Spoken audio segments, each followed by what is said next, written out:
The War Council chamber floated above the silent void of space, a place where decisions decided the lives of millions, and tonight the room was loud with alien voices.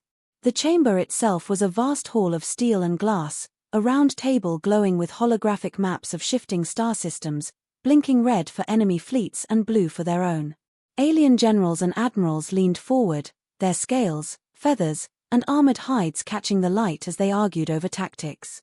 Their voices clashed like weapons, each trying to prove their plan was strongest, each shouting over the other. Some called for overwhelming force, others demanded a slow push with blockades, others spoke of traps with new technology. Pride filled the air more than strategy. It was not a meeting but a battlefield of words.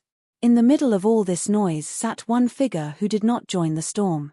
A human officer sat quietly at the far end of the table, almost in the shadows, his uniform plain compared to the jeweled armor of the alien commanders. His hands rested calmly on the table, his eyes fixed on the glowing map, his face unreadable. He had not spoken a single word since the meeting began. Around him, alien generals boasted of their fleets, their weapons that could tear moons apart, their soldiers bred for nothing but war.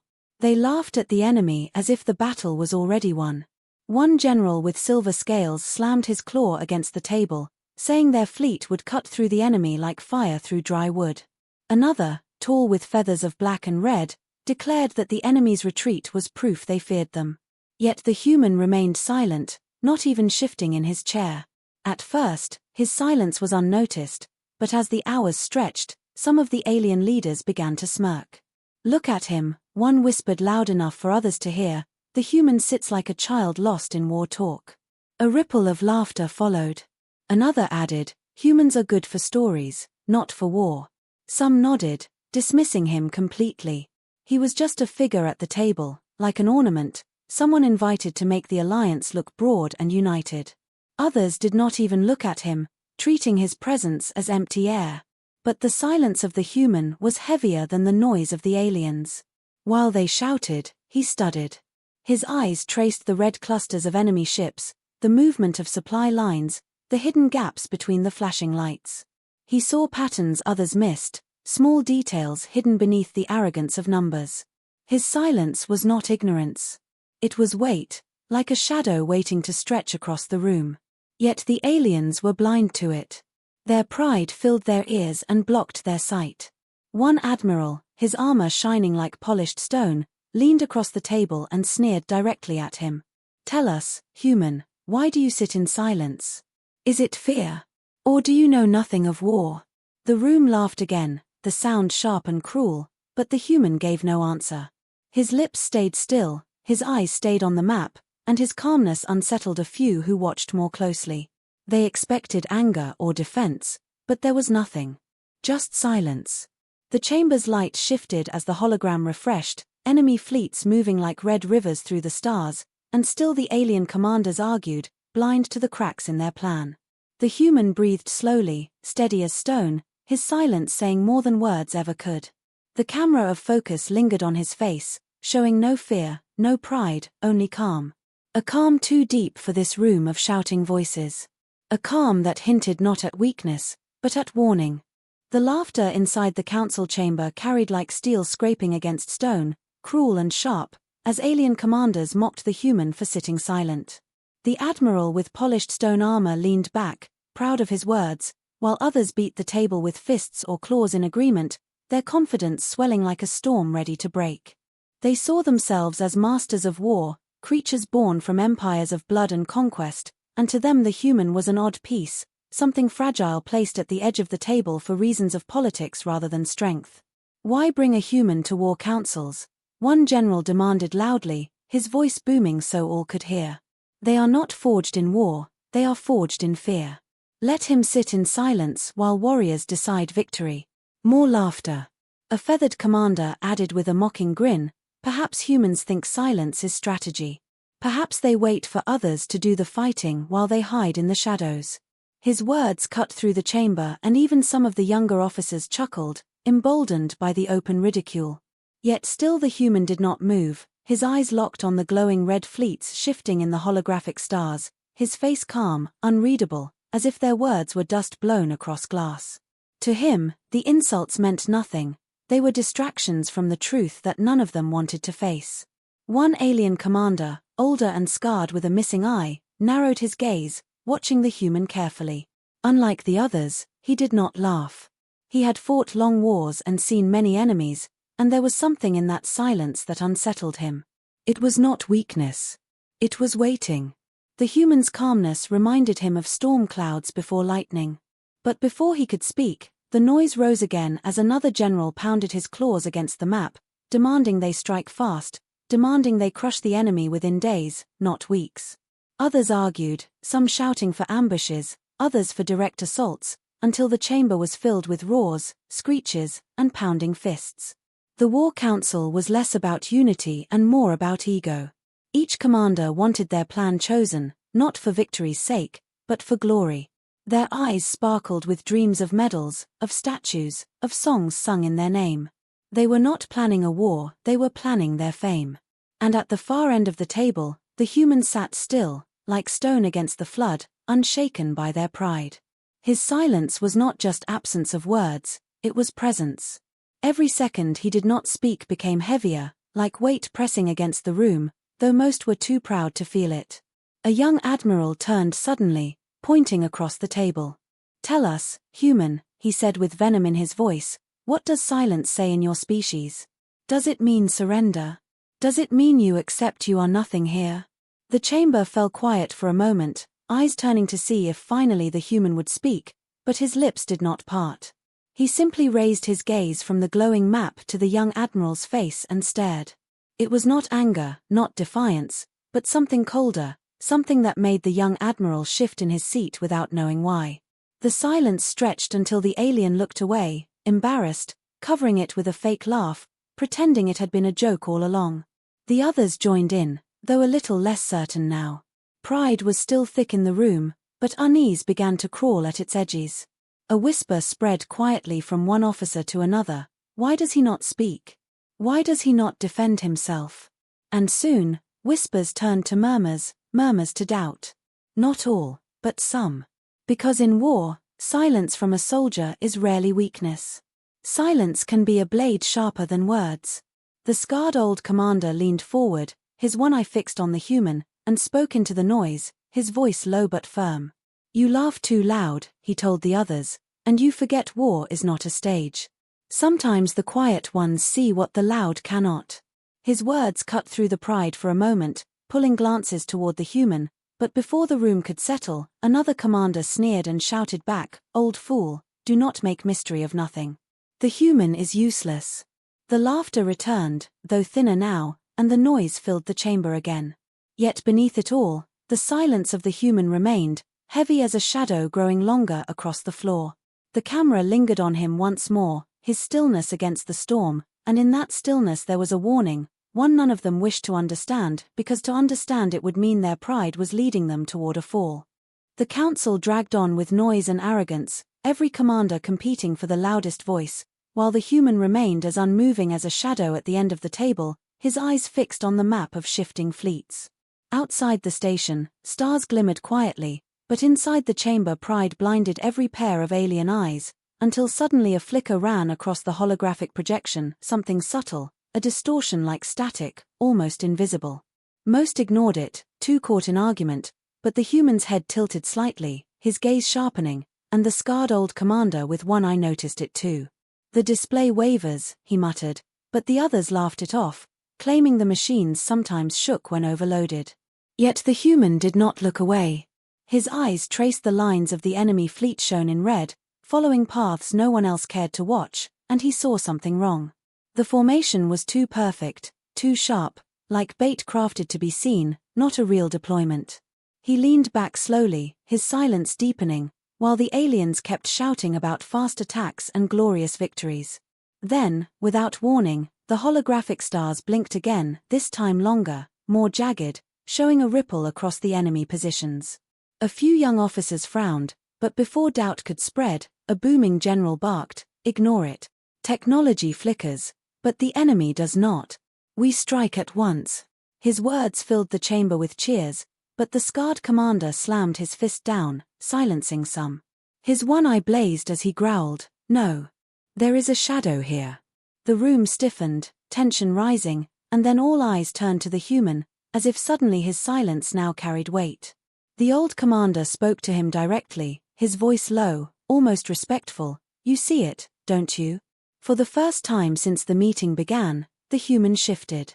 He leaned forward, his hands resting lightly on the edge of the table, and though he said nothing, the act itself seemed to crack the air in the room. His eyes fixed on the red fleets, and for a heartbeat, silence swallowed the chamber. Even the loudest generals froze, as though waiting. Then one arrogant admiral broke the moment, forcing a laugh. Look, he leans. Perhaps humans communicate by movement now. The chamber erupted again, though weaker than before, their confidence fighting against the creeping doubt that now licked at their pride. The human did not respond. Instead, he reached to the side panel of the table, fingers gliding across controls, pulling the projection closer, enlarging one red cluster. His face stayed calm, but his silence pressed harder, and the scarred commander stood, supporting him without words. Together their eyes scanned the shifting light, and at last even the most arrogant generals began to quiet, watching, though none would admit fear. The human froze the image. What showed on the map was a formation too rigid, too symmetrical, ships placed in a perfect net around a single gap that seemed inviting, almost demanding an attack. And now the whispers in the chamber spread again. A trap, one officer murmured, eyes narrowing. It is too clean. Another shook his head in denial, but his voice cracked. The proud generals shouted back, trying to kill the fear, but the doubt had been planted, and they could not pull it out. The scarred commander leaned forward, pointing at the glowing gap. They wait for us there. If we strike, their jaws close, and our fleets are gone. His voice thundered, strong as steel. Yet still the human said nothing. He only turned his gaze from the map to the proudest general in the room, the one who had mocked him most, and stared. It was not defiance, not threat, but something far colder, a silent verdict. The general's laughter faltered, his face stiffening as if suddenly stripped bare. No words were spoken, yet in that silence the message was clear: pride was walking them into death. Around the table, claws, wings, and armored hands that had slammed with certainty now hung in hesitation. The loud chamber shrank into uneasy quiet, every alien realizing the silence of the human had never been weakness. It had been warning. The scarred commander finally broke it, voice grave. If not for his silence, we would already be walking into their snare.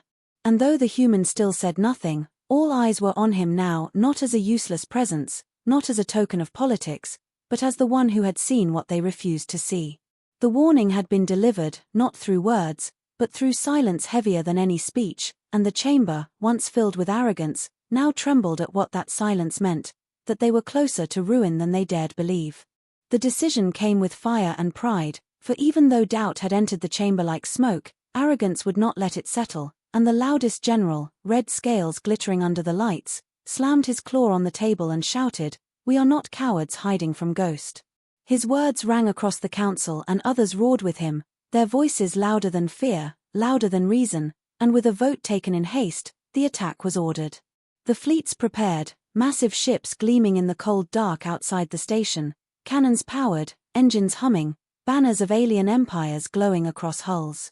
From the observation windows, the human officer stood quietly, watching the vast armada move like a tide of light. He said nothing, yet his eyes told of storms about to break. Inside the flagship, the arrogant general commanded with fury, pointing at the holographic gap in the enemy formation, the supposed weakness that called them forward. There. Break through. Glory awaits. And so the fleets surged into motion, lines of warships burning across the stars. At first, silence, then faint signals, then the enemy appeared, red ships on the holograms, waiting, almost welcoming, their formation flawless, their movements slow, deliberate, patient. The alien crews laughed, believing victory near, and the general declared, "See? They tremble before us." But then the stars themselves seemed to shift, and shadows peeled away from darkness, hundreds of hidden vessels cloaked in silence lighting up one by one around the flanks. The trap closed. A storm of fire exploded from every side, beams slicing across the void, missiles tearing through the front lines. The proud alien fleets screamed over comms as ships shattered into fragments, crews burned, and the perfect opening they charged into snapped shut like jaws. Panic replaced arrogance. Officers yelled conflicting orders, formations broke, and screams filled the channels. From the station, the War Council watched in horror, the holographic map bursting with flashing lights as friendly icons blinked out by the dozens. The scarred commander gripped the table with iron fists, his one eye blazing with fury not at the enemy, but at his own leader's blindness. His voice cut like a blade, "You were warned."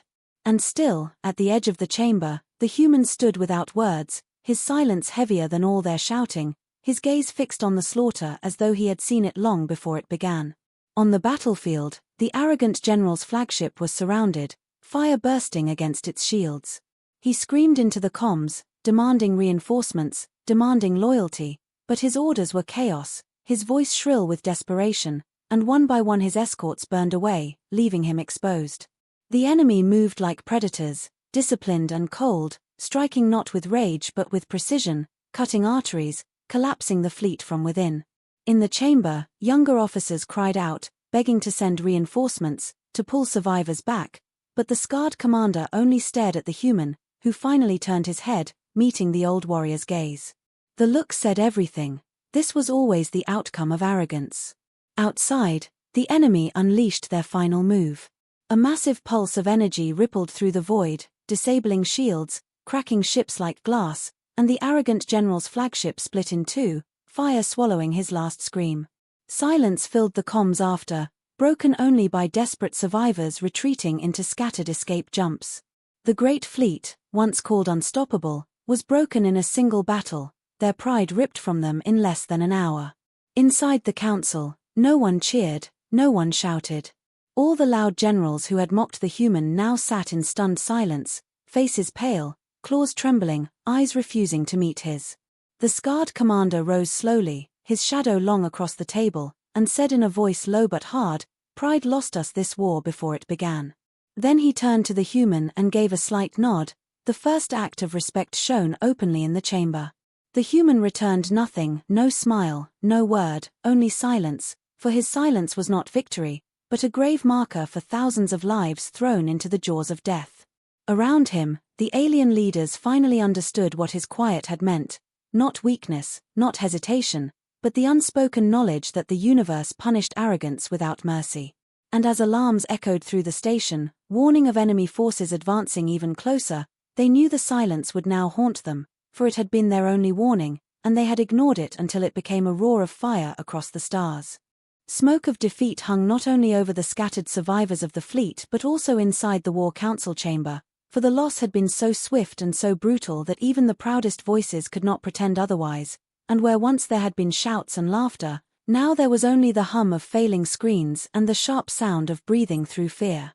The holographic map flickered, showing the broken remnants of ships limping away, their signals weak, their formations gone, while enemy markers grew larger, advancing with the patience of hunters closing on wounded prey. The scarred commander stood like stone at the head of the table, but his eye did not look at the screens, his eye stayed fixed on the human who remained silent at the far end, his calm more frightening now than the enemy fleet itself. Younger officers whispered in corners, some begging to flee, others insisting to fight on, yet none dared raise their voice to full strength anymore, for the echo of arrogance had just cost them thousands of lives. One general, his voice trembling, finally broke the silence. We must negotiate. We must send envoys before the enemy destroys us all." Another spat at him, fangs bared. "You would crawl like vermin? We fight to the last ship." But even as he spoke, his claws trembled and sweat slid down his scaled brow, betraying the fear beneath his words. The scarred commander slammed his hand on the table, silencing them both, then turned again toward the human, and the whole room followed his gaze. They expected words, some desperate strategy, some hidden plan, but the human gave nothing, only that stillness, as though every second of their panic was already known to him. Finally, the commander spoke. "You knew." His voice was low, but it cut the chamber in two, and the others shifted uncomfortably, unwilling to admit what their pride would not let them see. The human slowly lifted his eyes from the hologram to meet the old warrior's stare, and in that small motion there was an answer, one that did not need sound. Yes, he had known, yes, he had warned them with silence, yes, they had chosen to ignore it. A cold weight fell over the council. One of the younger admirals burst out, "Then why did you not speak? If you foresaw the trap, why not shout, why not demand we listen?" The human's expression did not change, but the commander answered for him, his voice a growl of bitter truth, "Because shouting is wasted on ears that do not wish to hear." The words struck like a blade, and the generals lowered their heads, ashamed. Outside, alarms wailed as enemy fleets crept closer to the station, their formation tightening, their presence now impossible to deny. Panic rippled through the chamber, officers rushing to check defense grids, to prepare escape routes, yet still the human remained motionless, and the more chaos swirled around him, the more the council understood his silence was not weakness but the only strength they had left. The scarred commander leaned forward, fists pressed against the table, his scar burning under the lights, and said, "We are broken. Our fleet's shattered. Our enemy surrounds us. The only chance of survival is if he pointed at the human, speaks." The room froze. Dozens of alien eyes locked on the lone figure at the end of the chamber. For the first time, silence was no longer mocking him, it was waiting, begging, desperate. The human slowly rose to his feet, his chair sliding back with a sound that seemed louder than the alarms. He walked toward the hologram, each step steady, measured, while all others watched as though some verdict from the stars was about to fall. He stopped at the edge of the glowing map, eyes scanning the advancing red shapes, then the broken remains of the fleet, and finally the station itself, its defenses weak, its corridors shaking. The human laid his hand against the table, and only then did he speak, his voice soft but clear, every word striking like iron in the hearts of those who heard. The battle was lost before it began. Not because of numbers, not because of weapons, but because you refused to listen. His words burned, yet none dared answer. "If you wish to survive," he continued, eyes never leaving the map, "you must do what you fear most. You must trust the quiet voice you ignored." The scarred commander gave a single nod, but the others looked at one another in unease, torn between pride and survival, between the shame of submission and the terror of annihilation. The human's voice cut through again, final and certain, "The enemy is coming. If you want life, follow me. If you want death, keep talking." And with that, he turned, already moving toward the door, leaving the chamber in silence heavy as stone, silence that this time was no warning, but a choice. The door slid open, and the human's footsteps echoed down the steel corridor, slow, steady, unhurried, as though the alarms screaming through the station did not belong to him, and behind him came the scarred commander, his heavy stride shaking the floor, while the other generals, torn between pride and fear, followed like shadows afraid of the light.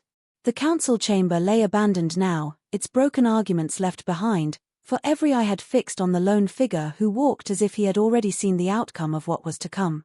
The station groaned under distant impacts, enemy probes striking at its shields, but the human moved without turning his head, leading them past trembling crews and terrified cadets who froze in place when they saw the strange procession. Proud warriors, rulers of fleets, trailing silently behind a single quiet officer. They entered the command deck, where officers rushed from panel to panel, reports flooding in enemy ships encircling, weapons charging, no path to escape, but when the human stepped inside, a hush fell over the room, as if something heavier than the alarms had arrived. He stood before the great tactical display, the glowing map of death and defeat, his hands clasped behind his back, eyes moving over the shapes as though arranging pieces on a board only he could see. At last, he spoke, voice calm, every word cutting through the storm. "You fight loud. You fight with pride. But war is not noise. War is silence. You never understood this." The officers looked at one another, confused, yet they leaned closer, desperate for anything that was not fear. The scarred commander growled, "Speak plain, human. What must we do?" The human raised a hand and pointed to the outer ring of the hologram, where the enemy's red formation pressed in tight. "They believe you will fight like you always fight. Head on. Loud. Predictable. They are not prepared for what they cannot hear." He touched the map, and lines shifted, showing paths between debris fields and dark asteroid shadows that the aliens had dismissed as useless. "You have hidden channels here. Here. And here. Places where your larger ships cannot pass, but smaller craft can move unseen. If you strip power, if you run cold, they will not detect you. A young admiral shook his head. That is suicide. No weapons, no shields, they will be slaughtered. But the human did not flinch. Not if they move with silence. Not if they strike where the enemy believes there is nothing. He drew a hand across the hologram, slashing through the rear flank of the enemy fleet, showing how a hidden wing could ambush from behind while the station feigned weakness. Murmurs spread through the deck, some voices in awe, some in doubt, until the scarred commander struck the table with his claw. Enough. He speaks the only sense we have heard. We will try it. But even then, hesitation lingered. One general whispered, "To follow him is to admit our failure." The commander turned, his scar burning, and thundered, "Failure is already upon us. The only question is whether we die with pride, or live with shame. I choose life." And with that, silence fell again, but this time it was a silence of decision, not despair. Crews moved, commands were given, power was cut from half the ships, their lights dimmed until they were shadows drifting in space. Engines cooled, weapons went dark, and one by one, small craft slipped into the void, hidden among wreckage and asteroids, guided only by the human's calm voice. The enemy fleet closed in, their formation tightening, their weapons glowing bright, but their scanners showed nothing in the dark places, nothing but debris and silence. They hailed the station, mocking, demanding surrender, certain that victory was already theirs. The scarred commander stood tall before the main screen, offering no reply, only the same silence he had once mocked in the human, and outside the stars themselves seemed to hold their breath. Then, at the signal, the shadows in the dark moved. Silent ships lit their engines for only an instant, just long enough to strike like blades through the rear of the enemy fleet, cutting power lines, shattering bridges, ripping through hulls before vanishing again into the black. Explosions bloomed where no attack should have been, panic spread through the enemy ranks, their formation twisting, breaking, commanders shouting, sensors failing, unable to track the invisible threat.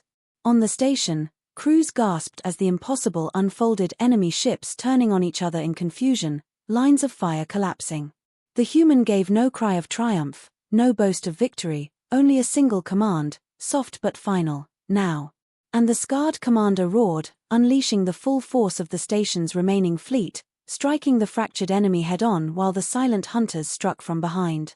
The void lit with fire, not of despair, but of defiance, and for the first time the council understood the silence they had mocked was not weakness, it was the sharpest weapon of all.